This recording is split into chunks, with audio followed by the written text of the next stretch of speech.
Manos e manas, amanhã é domingo de eleições, mas nós vamos ter a transmissão dos nossos cultos via online nos mesmos horários. O culto da manhã às 10h15, o culto vespertino às 19h15, 7h15 da noite.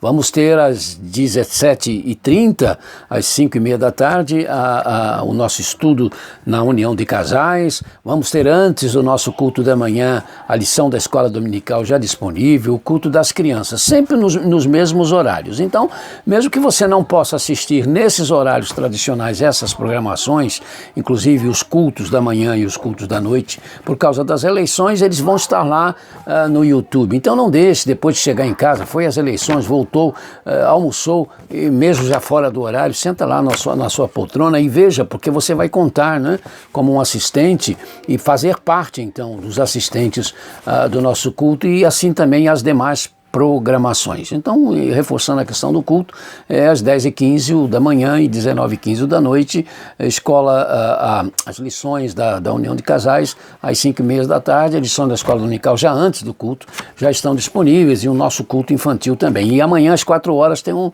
tem um encontro dos adolescentes, um encontro da juventude, da mocidade da igreja via internet. Que bom, às 16h, 4h da tarde. Aos 7 anos eu tive o primeiro contato com uma igreja evangélica.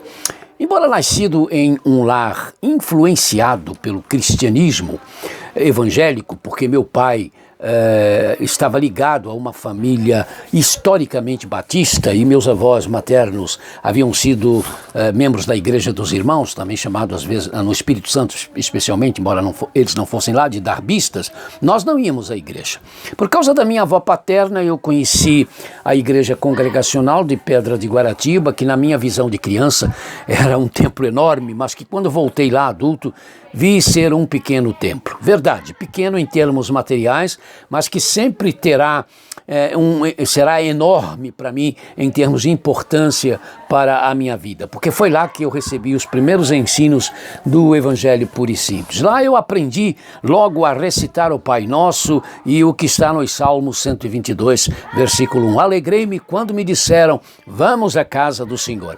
Pouco tempo depois, meus pais, que começaram a ir a esta igreja congregacional, passaram a frequentar a Igreja Batista, da qual nós nos tornamos membros, e lá nós continuamos a recitar sempre. Alegrei-me quando me disseram, vamos à casa do Senhor. Todo domingo era uma festa, era o dia de irmos à igreja. Por volta dos meus 15 ou 16 anos, eu comecei a pesquisar sobre igrejas e comecei a ler sobre igrejas que estavam sendo fechadas ou transformadas em ginásios esportivos, escolas, armazéns e outras coisas na Rússia e em outros países da então União Soviética, e estavam forçadas a fazerem isso. Não é o caso de hoje em alguns países como na Inglaterra, onde as igrejas não têm mais condições de sobreviver por falta de membros e acaba vendendo o prédio até para lanchonetes, até para boates, né? Comecei a ler e a falar sobre igrejas fechadas na China, na Albânia, em Cuba e em muitos dos países ditos comunistas, e passei a pensar no quão difícil devia estar sendo para os que tiveram as suas igrejas fechadas o não poder recitar mais. Alegrei-me quando me disseram, vamos à casa do Senhor. Que tristeza quando, já casado em 1973, eu soube que a única igreja protestante da capital do Afeganistão, Cabul, e também a única igreja então naquele país, o único templo cristão naquele país, não só foi fechado, mas foi derrubado por ordens do governo muçulmano, e isso continua até hoje no Afeganistão. Não há sequer um templo cristão ainda. A perseguição religiosa do comunismo na minha época de mocinho abafava a perseguição muçulmana, né? Nem ouvíamos falar disso, essa perseguição aos cristãos, que, no entanto, por parte dos muçulmanos, essa perseguição aos cristãos por parte dos muçulmanos, que, no entanto, já vinha acontecendo há séculos e que nos dias de hoje é a que mais chama atenção, embora não sejam somente os muçulmanos os únicos que perseguem os cristãos, queimando, explodindo e fechando vários templos cristãos em diversos lugares do chamado mundo islâmico. Seja como for,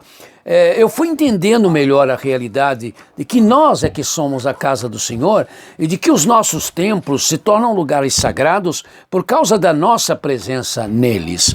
Não é o estar no templo que nos santifica, somos nós que santificamos o templo. Mas porque isto acontece no templo, nada mais natural do que eles representarem tanto para nós como representam e poderem ser chamados então de a casa do Senhor. Seja como for, uns 2 anos depois de Jesus ter dito à mulher de Samaria que já havia chegado o tempo quando os verdadeiros adoradores adorariam a Deus em espírito e em verdade e não estariam dependendo para isto de um templo aqui ou de um templo acolá, João capítulo 4, 2 anos depois, mais ou menos, Jesus, ao expulsar os cambistas do templo em Jerusalém, citou a afirmação divina na qual Deus fala do templo como a minha casa. Lucas 19.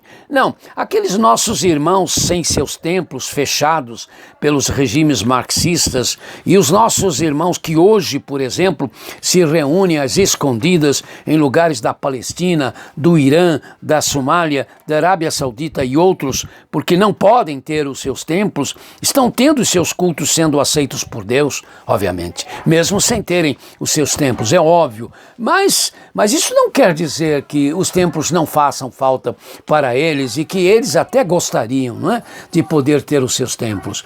Não é verdade que a forma mais correta dos cristãos se reunirem é a do sem templo, porque, como dizem alguns, templos são coisas do paganismo. Ora, houve tempo quando nós, os batistas, dizíamos que cantar hinos era coisa do paganismo. Karlstadt, um dos mais entusiásticos líderes da reforma protestante, pediu num sermão: deixem os órgãos para os teatros, o teatro é o lugar dos órgãos e não os templos. Coisa de seres humanos, né? Esta pandemia está sendo usada por Deus, queridos, para nos ensinar a imensa realidade que é o sermos em Jesus Cristo o templo de Deus e do quanto é desnecessário nós nos apegarmos aos nossos templos como se eles fossem indispensáveis para sermos igreja.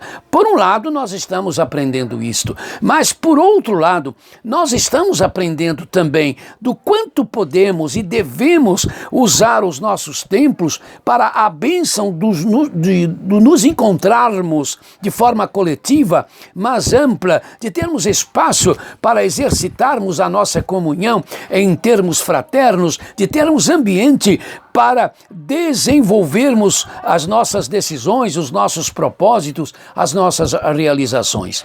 Esta ausência forçada do nosso templo, em relação ao nosso templo, que estamos vivendo no momento, deve nos fazer, a partir de agora, a termos mais cuidado com este lugar que nós chamamos de templo. Porque, meus amados, na nossa memória há de ficar, enquanto aqui vivermos, experiências, encontros, cultos, decisões inesquecíveis que nele aconteceram e que ainda vão acontecer e que justificam, portanto, então, a gratidão.